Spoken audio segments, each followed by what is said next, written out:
ذرا اس کی بات سنیں یہ کیا فرما رہے ہیں ذاکر صاحب۔ بادشاہ سے کہ بندے نے پوچھا مولا یہ ہمارا درود پڑھنا کیا ہے، اس میں آپ کے لیے بہتری ہے یا ہمارے لیے؟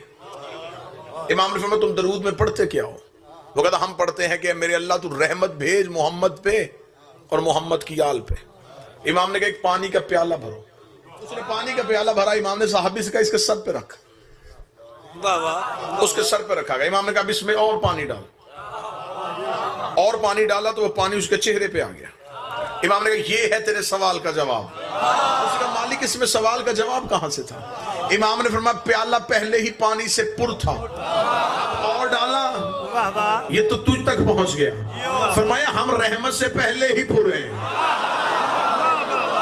جب تو ہم پہ رحمت مانگتا ہے تو ہمارے لیے نہیں مانگتا، اصل میں اپنے لیے مانگ رہا۔ یہ سمجھانا چاہتے ہیں لوگوں کو کہ یہ جو اہل بیت ہیں ان کو کوئی ضرورت نہیں ہے، کسی نیکی کی ضرورت بھی نہیں ہے، اللہ کی رحمت کی بھی ضرورت نہیں ان کو، یہ بے نیاز ہو چکے ہیں سارے، ان کو کوئی ضرورت ہی نہیں ہے کہ ان کے لیے کوئی دعا کی جائے کہ اللہ تعالیٰ ان کے درجات کو بلند فرما، ان کے اوپر رحمت فرما۔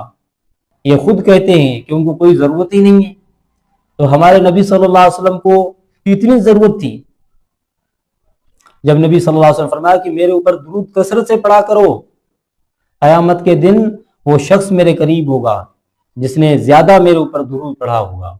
تو ہمارے نبی صلی اللہ علیہ وسلم کی تو یہ تعلیم ہے کہ میرے اوپر درود پڑھا کرو، سلامتی بھیجا کرو۔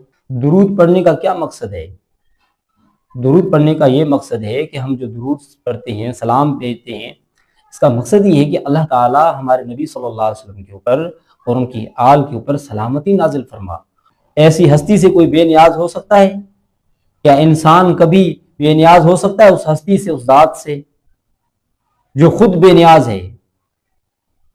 جب ہمارے نبی صلی اللہ علیہ وسلم فرماتے ہیں کہ میرے لیے دعا کیجئے مقام محمود کی، کہ اللہ تعالیٰ مجھے مقام محمود عطا فرمائے، تو ہمارے نبی تو یہ فرماتے ہیں کہ ہمارے لیے دعا کریں، التجا کریں میرے لیے اللہ سے